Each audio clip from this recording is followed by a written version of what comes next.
Hi friends, welcome to my channel. Central government ఆఫీస్లో permanent పోస్టులకి మీకు చాలా మంచి నోటిఫికేషన్ రిలీజ్ అయిందండి. మినిమం క్వాలిఫికేషన్ 10th క్లాస్ ఉన్నా కూడా మీరు ఎలిజిబుల్ అవుతారనమాట.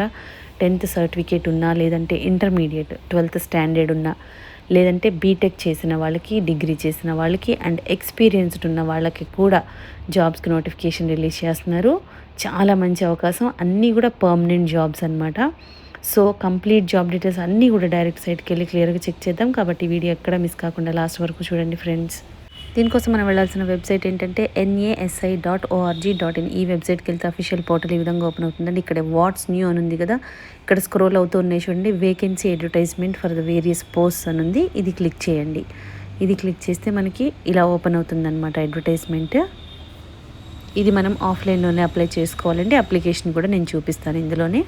నోటిఫికేషన్ ఈ విధంగా ఓపెన్ అయిందండి. డీటెయిల్స్ అన్నీ కూడా క్లియర్గా చెక్ చేద్దాము. గవర్నమెంట్ ఆఫ్ ఇండియా కింద పనిచేస్తున్నటువంటి సంస్థ the National Academy of science India అనమాట. దీన్ని NASI అని పిలుస్తారు. వీళ్ళు మనకి నోటిఫికేషన్ రిలీజ్ చేస్తున్నారు. ఇవన్నీ కూడా రెగ్యులర్ పోస్టులు, అంటే అన్నీ కూడా పర్మనెంట్ గవర్నమెంట్ జాబ్స్ అనమాట. సో డీటెయిల్స్ అన్నీ క్లియర్గా చెక్ చేద్దాము. ఎన్ని రకాల పోస్టులు ఉన్నాయో చూడండి. ఇక్కడ name of the post accounts officer ఉంది, కంప్యూటర్ ప్రోగ్రామర్ ఉంది, కంప్యూటర్ ఆపరేటర్ ఆన్ డెప్యుటేషన్ బేసిస్లో, స్టెనో టైపిస్ట్, ఆఫీస్ అసిస్టెంట్ ఉంది, మల్టీ టాస్కింగ్ స్టాఫ్ ఉంది. ఈ విధంగా ఇన్ని రకాల పోస్టులు ఇస్తున్నారు. నెంబర్ ఆఫ్ పోస్టులు ఎన్నో ఒక్కొక్క దానికి చెక్ చేసుకోవచ్చు. స్కేల్ ఆఫ్ పే ఎలా ఉంటుందంటే, ఫస్ట్ పోస్ట్కి మీకు ఈ స్టార్టింగ్ వీటన్నిటికీ కూడా మీకు ఎక్స్పీరియన్స్ కావాలండి. అది నేను చెప్పడం లేదు, ఈ లాస్ట్వి 3 మాత్రం చెప్తాను నేను. ఇక్కడ స్టెనో టైపిస్ట్ పోస్ట్కి వచ్చేసి పే లెవెల్ 4 ప్రకారం పే చేస్తారు. 25,500 నుండి బేసిక్ పే ఉంటుందన్నమాట మీకు. అంటే అలవెన్సెస్ అన్నీ కూడా కలుపుకొని 50,000 పైనే శాలరీ వస్తుంది. ఈ 3 పోస్టులకు కూడా మీకు ఏజ్ లిమిట్ మినిమం 18 ఇయర్స్ ఉండాలి. మ్యాక్సిమం 27 ఇయర్స్ వరకు మీరు అప్లై చేసుకోవచ్చు. జనరల్ వాళ్ళు మీకు ఏజ్ రిలాక్సేషన్ కూడా ఉంటుంది. పోస్ట్ వైజ్గా క్వాలిఫికేషన్ అనేది ఇక్కడ క్లియర్గా ఇస్తున్నారు. ఫస్ట్ పోస్ట్కి చూడండి, బ్యాచిలర్స్ డిగ్రీ చేసి ఉండాలి అండ్ మినిమం 5 ఇయర్స్ ఎక్స్పీరియన్స్ అనేది కావాలంట. సో ఈ ఫస్ట్ 3 పోస్టులు నేను చెప్పడం లేదు. ఒకవేళ మీకు ఎక్స్పీరియన్స్ ఉండి మీరు ఇంట్రెస్ట్ ఉంటే మీరు చెక్ చేసుకోండి.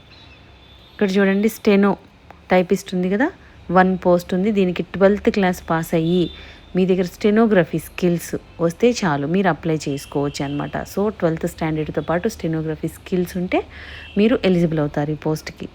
తర్వాత ఆఫీస్ అసిస్టెంట్ పోస్ట్కి బ్యాచిలర్స్ డిగ్రీ చేసున్న వాళ్ళు ఎలిజిబుల్ అవుతారండి. ఎటువంటి ఎక్స్పీరియన్స్ అవసరం లేదు దీనికి. బ్యాచిలర్స్ డిగ్రీ ఏదైనా చేసుకోవచ్చు, బీటెక్ కానీ, బీకామ్ కానీ, బీఎస్సీ కానీ ఏదైనా సరే. మల్టీ టాస్కింగ్ స్టాఫ్ వచ్చేసి 1 పోస్ట్ ఉంది. దీనికి మీకు మెట్రికులేషన్ ఆర్ ఈక్వలెంట్ అంటున్నారు. సో దీనికి 10th క్లాస్ ఉంటే చాలా అనమాట, ఎలాంటి ఎక్స్పీరియన్స్ అవసరం లేదు. So 10th class, 12th class and BTech వాళ్ళకి, డిగ్రీ వాళ్ళకి అవకాశం ఇస్తున్నారు. మీకు ఎలిజిబిలిటీని బట్టి మీరు చెక్ చేసుకోండి. ఎక్స్పీరియన్స్ ఉంటే వాళ్ళు కూడా మీరు అప్లై చేసుకోవాలంటే అప్లై చేసుకోవచ్చు. ఇది ఎలా అప్లై చేయాలంటే ఆన్లైన్లో కాదండి, ఇది ఆఫ్లైన్లో అప్లై చేయాలి. అప్లికేషన్ ఫామ్ అనేది ఇచ్చారు, అది నేను చూపిస్తాను. అప్లికేషన్ ఫామ్స్ విడివిడిగా అన్ని పోస్టులకి విడివిడిగా ఇచ్చారు. మీరు ఏది అప్లై చేయాలి అనుకుంటున్నారో ఆ పోస్ట్ది మాత్రం ప్రింట్ తీసుకోండి. ఫర్ ఎగ్జాంపుల్ మీరు స్టెనో టైపిస్ట్ పోస్ట్కి అప్లై చేయాలంటే ఈ పేజ్ మాత్రం, అంటే ఈ అప్లికేషన్ ఫామ్ ఫిలప్ చేసుకోండి. ప్రింట్ తీసి దీనికి మీరు అన్నీ కూడా చిన్న పాస్పోర్ట్ సైజ్ ఫోటోగ్రాఫ్ అంటించాలి అండ్ సైన్ చేయమంటున్నారండి.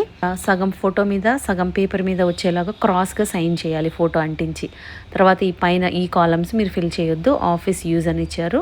కిందవన్నీ కూడా క్యాపిటల్ లెటర్స్లో, అప్లికేషన్ మొత్తం కూడా క్యాపిటల్ లెటర్స్లో ఫిలప్ చేయండి. Date of birth, mother's name, father's name, address, nationality, gender, category, marital status, education qualifications, తర్వాత మీకు ఎక్స్పీరియన్స్ ఉంటే వర్క్ ఎక్స్పీరియన్స్, ఆ డీటెయిల్స్ ఇవ్వాలన్నమాట. ఇవన్నీ ఇచ్చి ఇవి ఫిలప్ చేసి డిక్లరేషన్ కూడా ఇక్కడ సిగ్నేచర్ చేయండి, డేట్. ఈ విధంగా మీరు ఇది ప్రింట్ తీసుకొని డ్యూలీ ఫిల్డ్ అప్లికేషన్ ఫామ్తో పాటు along with requisite documents in hard copy అంటున్నారు.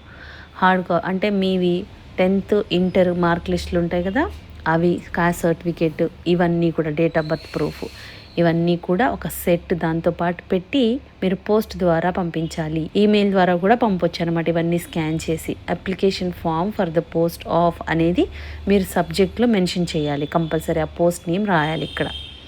అలా మెన్షన్ చేయాలి. ఒకవేళ పోస్ట్లో పంపించినా కూడా ఎన్వలప్ మీద application form for the post of అనేది మెన్షన్ చేయాలన్నమాట. కంపల్సరీ మెన్షన్ చేయాలి. మీరు హార్డ్ కాపీ పంపాలి అనుకునే వాళ్ళకైతే కనుక చూడండి 28 జూన్ వరకు పంపించేయాలి ఈ అడ్రస్కి. The general secretary, the National Academy of Sciences, India 5, Lajpat Rai Road, Prayagraj 211002.